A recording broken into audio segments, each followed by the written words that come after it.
Hello and welcome to our YouTube channel. Today we are going to have a live session again on teenagers and their issues. And I have come up with another interesting topic about teens, and that is antisocial behaviors of teens. Now, we may be wondering why this particular topic has to be discussed openly. Yes, we need not discuss about this openly, but at the same time, it has become so relevant that this has forced me to come up with this topic. Now, what happens is usually these children, when they are very young, they are almost depending on parents for each and everything. Like they are not able to eat by themselves, they are not able to sit by themselves. We are the ones they we are the ones who make them do all their work. At the same time, when they grow, what happens? They become interdependent, and then eventually they become independent.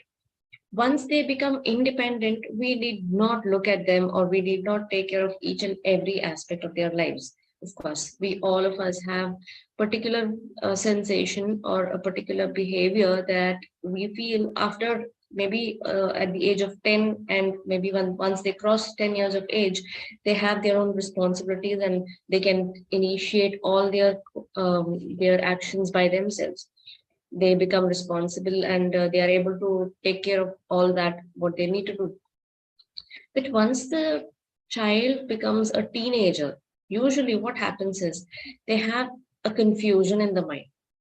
If you know about the child psychology, or if you know about teenager psychology, you will understand, or we also have come into that phase wherein we feel that we are matured enough, we are we are independent, and we need not be asked, or we need not be questioned for all that actions that we do.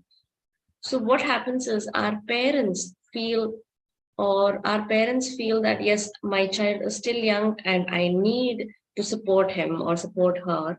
But at the same time, the child feels I'm matured enough, and I need not get into all this trouble, or my parents should not force me to do all these things. I can do things on myself, or by myself.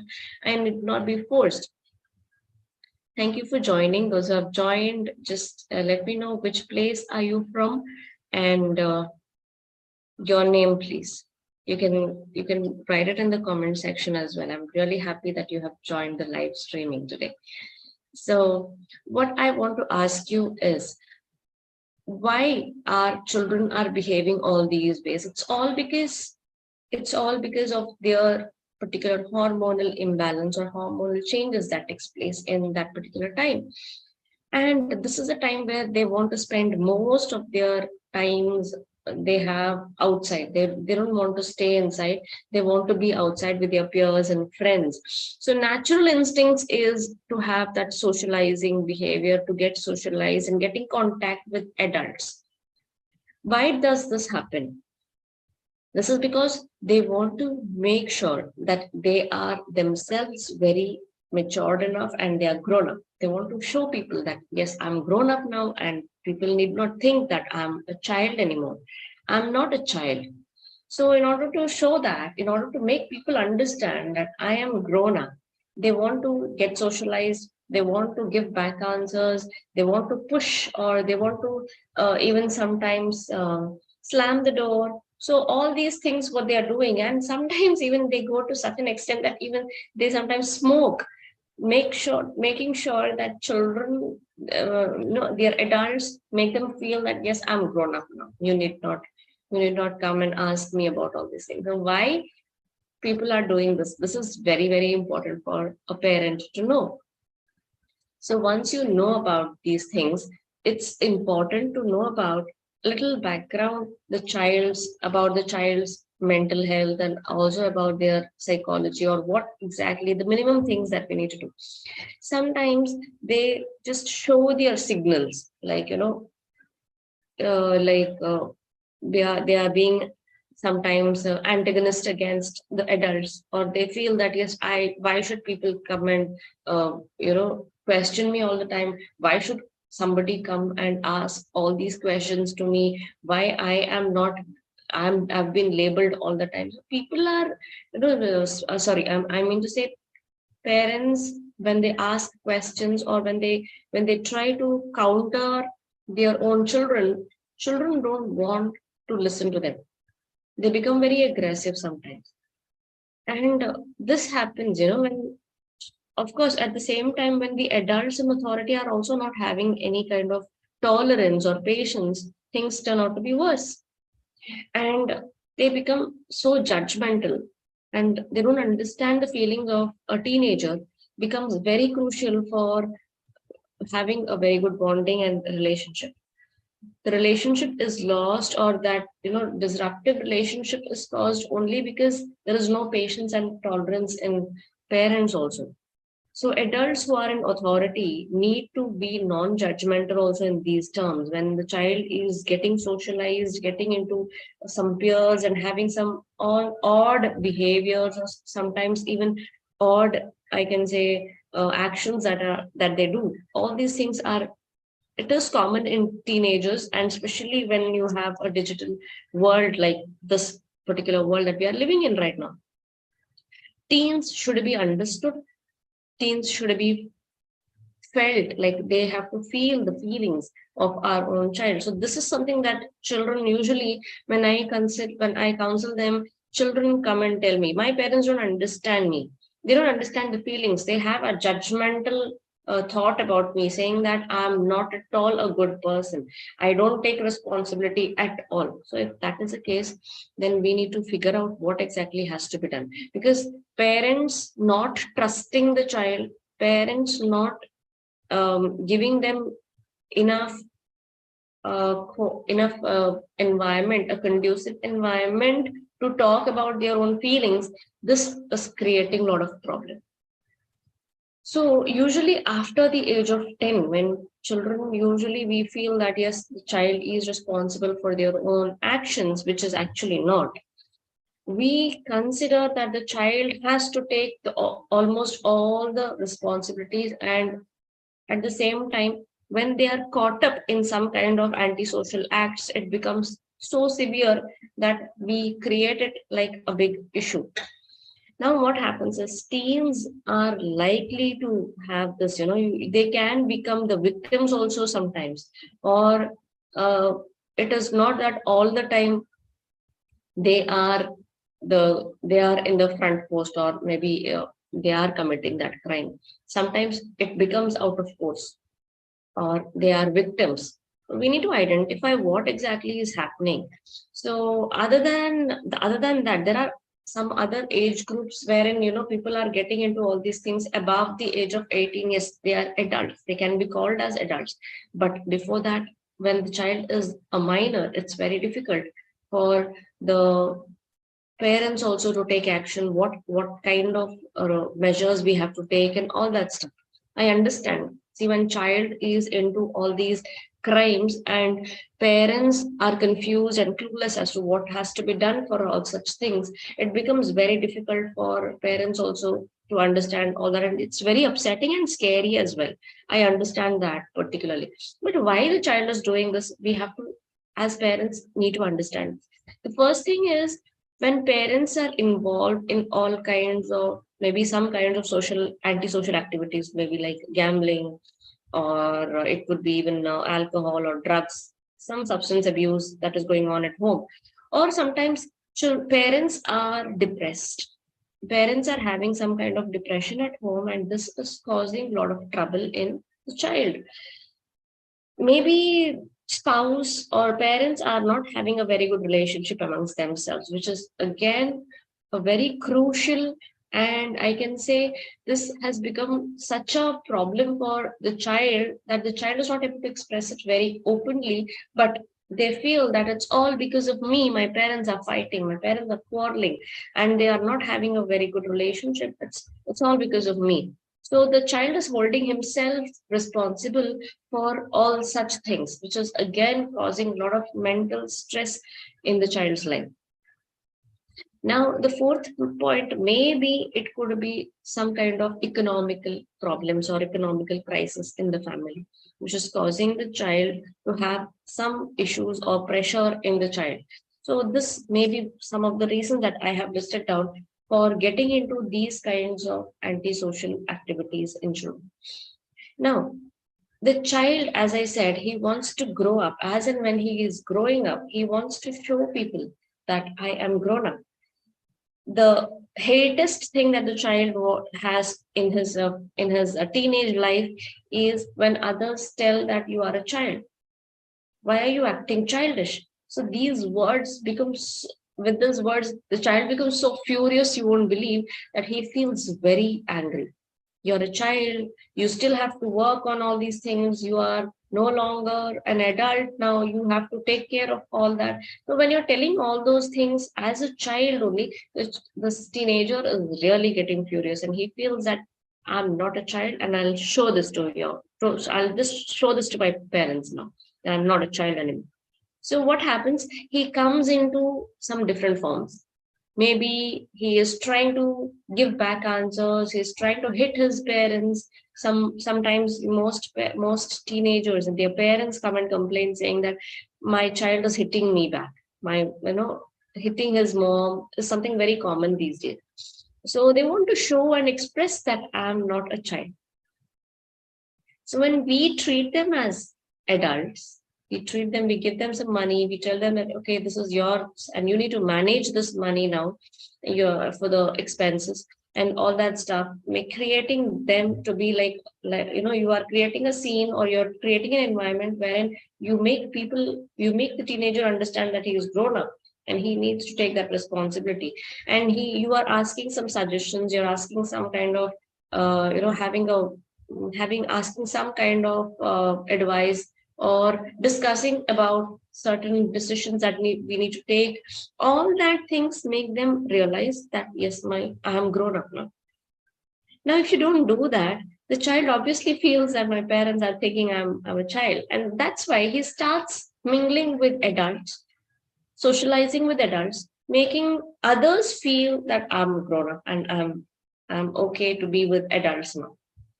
Now this becomes a problem, course, because all adults, we cannot trust each and everyone, right?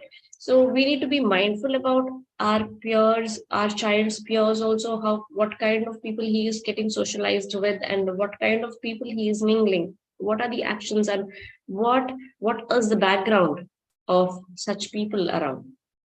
So we need to do that. So these hormonal changes are something that prompts them to get into all these antisocial activities sometimes. So if I just want to tell, like, what if the child is caught into doing all these actions now? What happens, or what we need to do?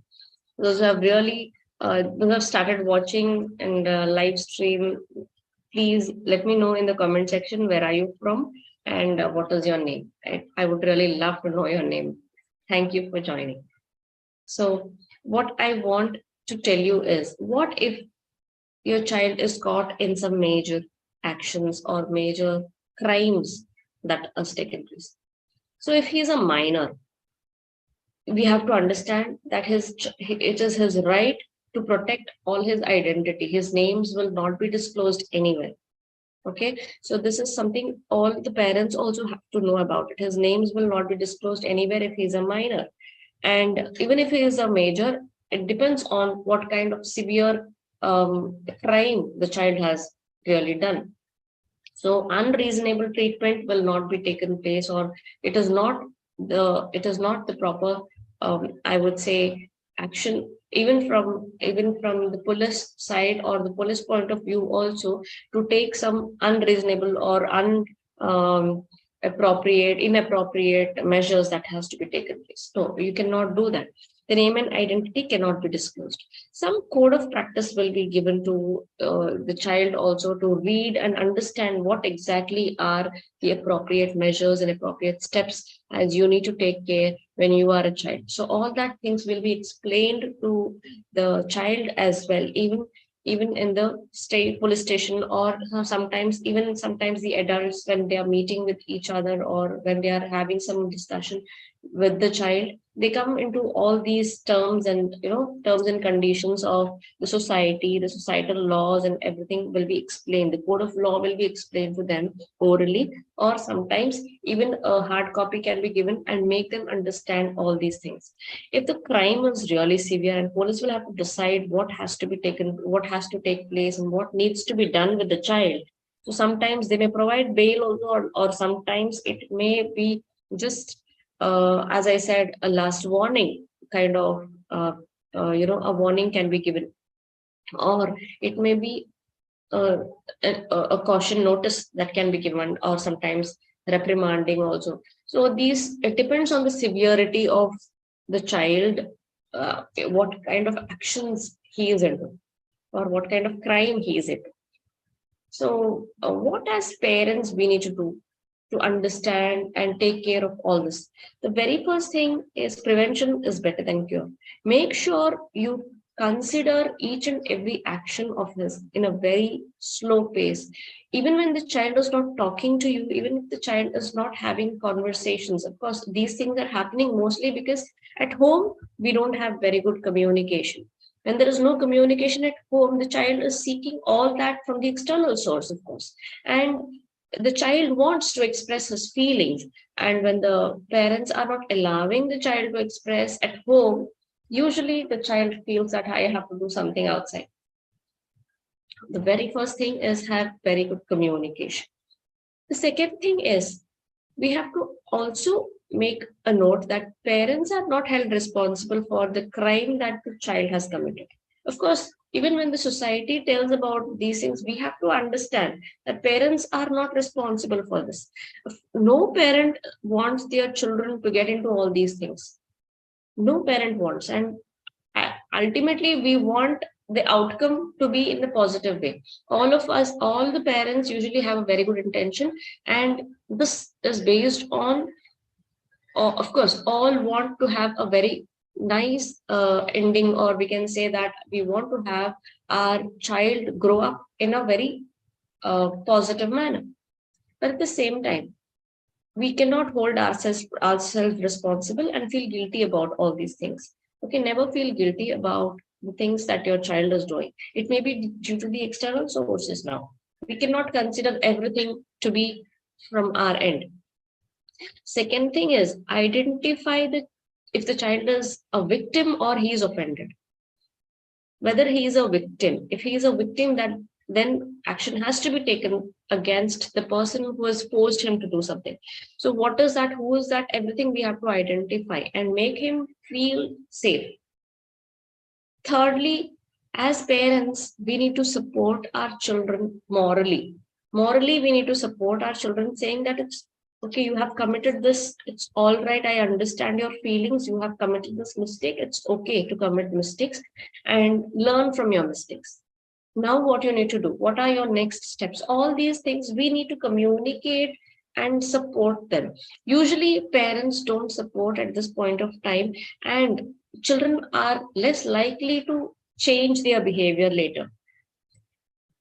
We can see that more positive changes in the behavior is seen when parents are supporting the child ethically and telling them that, see, you have committed this mistake, it is a mistake, but it's all right. We are there with you right now to correct yourself. We can help you to change your behavior. If you really want to change, let us do it together. Let us help each other and do something for you. And we can come up with something better out of this. So once you start telling them, once you make them take them into confidence and make them feel at ease for what they have done, okay, it's all right. There are chances that you can improve your behavior. When you see all that things, child feels empowered. Child feels that yes, even if I do, yes, I have done something wrong now, but I can correct myself. I can become good. So there are hopes that I can turn out to be a good person.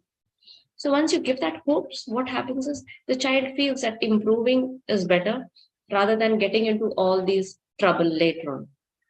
So more likely, most of the teenagers don't fall into the trap. most of the teenagers don't fall into the trap. They overcome all that troubles, and once they understand the severe issues what are taking place and how their reputation is getting spoiled and all that, they don't get into all that trouble later on. So fourth point as parents that we need to do is keep an eye on the behavior, or what kind of behavior the child has. Is he telling lies, or is he stealing money, some amount of money, or maybe some kind of substance misuse is happening? What is happening at home? He's not able to tell it verbally, but he is able to express it with his actions. So we need to get some clues and hints from his actions. What has to be, what we have to take into consideration, we will be getting the hints out of all that activities that he does in his daily life. So we need to understand it very clearly, what the child, what kind of behavioral changes we can see in the child, whether he is doing it right in front of us and behind us he is into some other actions, or what is it like. We need to understand. So this becomes as an asset. So some warning signs we will be getting as parents, and we need to figure it out. The fifth point as parents that we can do is getting them connected with some youth organizations wherein they can have some positivity, some positive vibes behind them, getting into like-minded people and the circles wherein they are having some productive activities, like considering about the youth organizations and the programs that they conduct, maybe some intercollegiate competitions, or sometimes the nature walk, or some marathons that are conducting. So all these things, when you conduct such activities and you change that particular environment and become something positive in his thoughts also, this can bring a lot of changes in the child's behavior. So the child's thinking, that thought process, everything changes when he is with the like-minded people, and when they have some uh, positive actions taking place for the society and for the development of the youth and all that stuff. It becomes very easy for the child also to grow and develop. So these are all the things that we as parents can have, and consider this particular thing as as an opportunity to change the behavior of our children as well. I hope you like this video, and also I hope that you can bring some changes in your child's approach as well. So thank you for joining me live, and also let me know in the comment section what are your challenges with your teenagers and their behaviors, so that I can come up with some other topics related to teens, inshallah. So this is all that I want to talk about, the antisocial activities about teens. Thank you for joining.